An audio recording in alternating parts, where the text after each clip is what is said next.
السلام علیکم و رحمت الله و برکاته.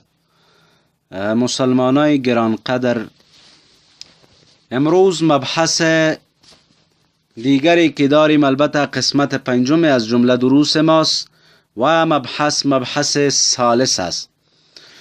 بیان این مسئله را می داشته باشیم که مکروه است مکث طویلا در مصلا بعد از فرض نحو القبله. چنانی که دیروز وعده کرده بودیم به این مسئله که ایره به اثبات می رسانیم که مکروه است نشستن و اشتغال به اذکار بعد از او فرضی که سنت باشه و ایره جا به جا کتب فقهی ما بحث کرده. به دست دارم کتابی از جمله کتاب فقه حنفی کثر الله جمعهم، الفقه الحنفی فی ثوبه الجدید، در ثوب جدید، مجلد اول هست، صفحه 243. باب وضع میکنه الاذکار المسنونه بعد الصلاة المفروضه و یقوم الى السنة بعد فریضة الظهر.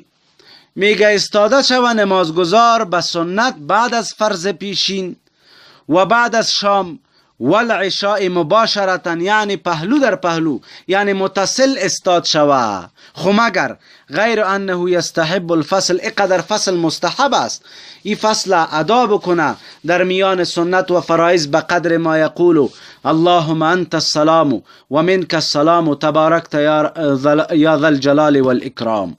این را بگویه بعد از او متصل استاد شوه به سنت، از این بیشتر فاصله نبیاره در میان او فرضی که ما بعدش سنت هست. اولا دوستا، ما امو متون فقهی خود را بیان میکنم، بعد از او باز به استدلال از احادیث که این فقهای ما این مسائل از کجا اخذ کردن. کتاب دیگری است الاختیار لتعلیل المختار، مجلد اول، صفحه 72. می فرماید و کل صلاة بعدها سنت یکره القعود بعدها. بعد از هر نمازی، یعنی هر اون نمازی که بعد از او سنت وجود داره، مکروه است نشستن بعد از فرض. بل یشتغل به سنه، بلکه انسان مشتغل و مشغول شود به سنت، لئلا یفصل بین السنة والمکتوبه، تا ای که فصل در میان سنت و فرض نبیاید. و دلیل بیان کرده از عایشه رضی الله عنها که پیامبر صلی الله علیه و سلم نمی نشست مگر مقدار اللهم انت السلام و منک السلام، و بعد از او تطوع نخوانه، نفل نخوانه در امو مکانی که فرض را خوانده، بلکه بره یا به طرف پالو یا پیش یا کمکی از امو جای فرض خود را گوشه بکنه. یه محض حدیث شریف ثابت است، چنانه که پیامبر علیه السلام فرموده ایعجز احدکم اذا فرغ من صلاته ان یتقدم او یتأخر بسبحته. دوستا، یه همه مسائل فقهی ما والله العظیم است، نصوص احادیث ثابت است و همچنان مستحب است. این تعلیل المختار بیان میکنه که کسر الصفوف بیایه، صف میده شوه، یعنی به این معنا که به مو شکلی که از برای فرض صف استاده بودن به طریق منظم، این صف شکسته شوه، بلکه به طریق غیر منظم برای سنت ادای سنت استاد شوه. امروز معمول عمل در همه مساجد احناف و سایر مذاهب به می شکل است. علت هم بیان میکنه تا ای که او کسی که داخل میشه تصور نکنن اینا مشغول فرض هستن. دیگه کتابی که همین مسئله را بیان کرده العبادات، کتاب عبادات، مجلد اول، صفحه 87. این را بیان میکنه که چون از رسول صلی الله علیه و سلم احادیث وارد است که دوباره صلات باید ای چیز گفته شود، یعنی در اخیر صلاتی ذکر بخوانینی ذکر از رسول علیه السلام برای ما تعلیمات بیشتری باقی مانده که رسول الثقلین و وسیلتنا فی الدارین محمد عربی صلی الله علیه و سلم این تعلیمات را کرده که بعد از دوباره نماز این کلمات را بخوانین یا آیت کرسی را بخوانین. اینا حمل از این چگونه است؟ می فرماید که ولا ینافی فی امره صلی الله علیه و سلم المسلمین بالاذکار فی دبر کل صلاة الاشتغال بالسنه. منافات نداره ای گپ، یعنی ای گپ منافی از این نیست که رسول علیه السلام دبر صلات گفته اینجا سنت ادا شوه، بعد از او سنت که ادا کردن بعد به اذکار مشغول شوه انسان، بعد از او سنت به اذکار مشغول شوه. ای از درست، چرا که کتب فقهی ما بیان کرده. شما اگر به هدایه رجوع بکنین اواخر باب صلات کسوف است، در اینجا می فرماید که لأن سنت فی الادعیه، سنت در دعایی است که تأخیرها عن الصلات، آخرش از نماز باشه. و بازی است که در شرح شهید ببینین که القیام الى السنت متصلا بالفرض مسنون، قیام به سنت متصل به فرض مسنون است.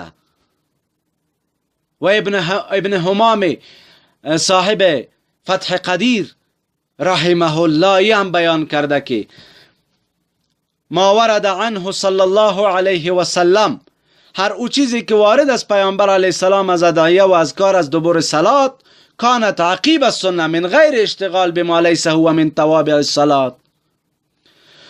او به این معنا است که عقب سنت باید باشه بدون اشتغال، یعنی غیر اشتغال به ما لیس هو من توابع الصلات. بعد از اینکه سنت را خواند مشغول به چیزی دیگر نشه و بعد از او امو از کار خود را انجام بده. یعنی ثابت شد که ان قراءة الاوراد بین الفریضه و سنه مکروه تنزیها، مکروه است.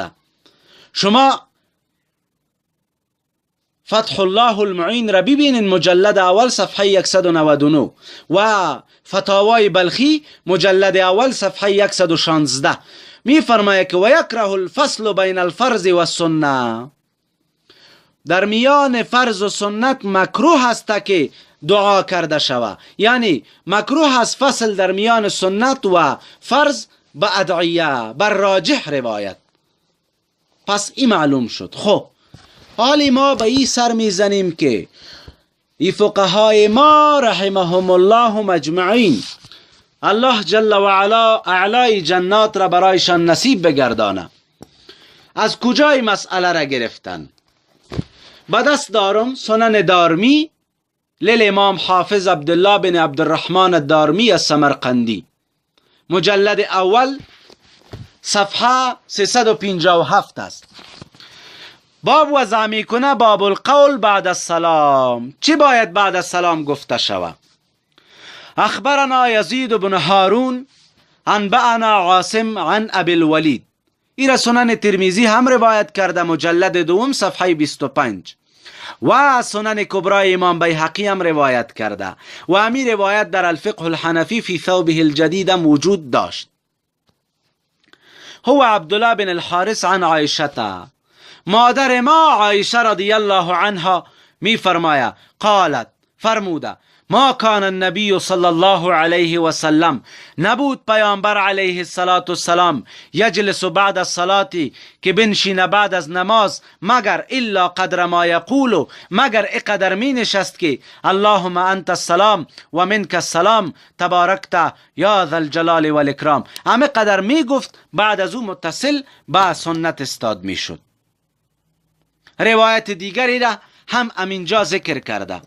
این روایات دوستا اگر به حاشیه سیوطی و سندی به سنن نسائی هم مراجعه شوه، مجلد دوم صفحه 414 همین روایت برش پیدا میشه و در صحیح بخاری هم روایتی وجود داره.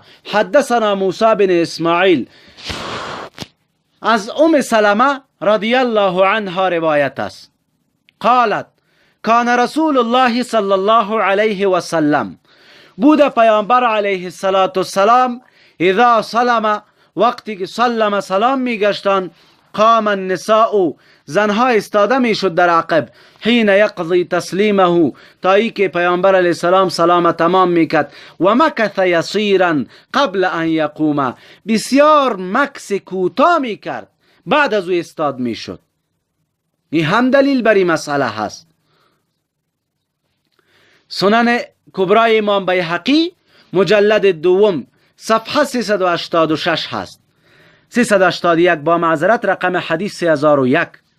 در اینجا ثابت میکنه که خلیفه راشده حضرت ابوبکر صدیق، حضرت علی رضی الله عنهما و حضرت عمر فاروق رضی الله عنه اینا همه بمی منوال عمل داشتن که بعد از اینکه کم می نشستن بعد از فرض بعد استاده می شدن. اخبرنا محمد ابن عبدالله الحافظ اخبرنا ابو جعفر، سند حدیث تا انس بن مالک رضی الله عنه می رسه. قال كان رسول الله صلی الله علیه و سلم، پیامبر علیه السلام اخف الناس صلاة فی تمام، بسیار یعنی از جمله مردم خفیفترین مردم بود در تمام نماز. قال فرمود و صلیت مع رسول الله صلی الله علیه و سلم، نماز خواندم به همراه پیامبر علیه السلام. فکان ساعه یسلم و یقوم، وقتی که سلام میگشتند استاد میشد. بعد از اومه به همراه ابی بکر نماز خواندم. فکان اذا سلم وثب مکانه، اوچت از جای خود میخیست. کانه یقوم علی رزف، ای تو تصور میکردی که گویا ای بر یک سنگ گرمی نشسته، چنان اوچت بلند میخیست.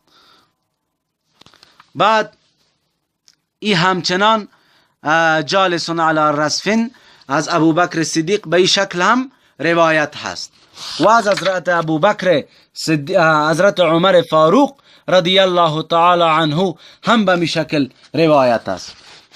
البته یک عبارت از مراقی الفلاح هست پیشم باقی مانده که او را نگفتیم. مراقی الفلاح به امداد الفتاح در صفحه 116 امو عبارت که مسنون ای است که بعد از فرض به سنت متصل استاده شویم. دوستای عزیز، ما در این مسئله چند گپ یاد گرفتیم. یکی که فقهای احناف هر مبحثی را که در کتاب خدا آورده حتما در نصوص حدیث از او بحثی بوده. بناهن ما الحمدلله والمنه چنان علمایی داریم که اونها امانتکار هستند در نقل مسائل دینی از برای ما. بناهن ما از حدیث و مسئله را ثابت کردیم. پس دوستا، وقتی که دانستیم که نشستن بعد از او فرضی که سنت باشه مکروه است به قدر اللهم انت السلام و اللهم انت السلام و منک السلام دعا نه بلکه ثنا هست. همه قدر ثنا گفته شد، بعد متصل به سنت استاده میشیم و دعاها بعد از سنت هست که ان شاء الله فردا با اثبات چند دلیل با اثبات دعا بعد از سنت میگیم و دعا به هیئت اجتماعی را ثابت میکنیم و ایسی بحث ما مانده که دعا تکریر دعا 3 بار دست را بر روی مسح کردن 3 بار کردن ای را ان شاء الله ثابت میکنیم. جزاکم الله خیرا. صفحات کتاب را ان شاء الله روان میکنم، همگان به غور ببینید. السلام علیکم و رحمت الله و برکاته.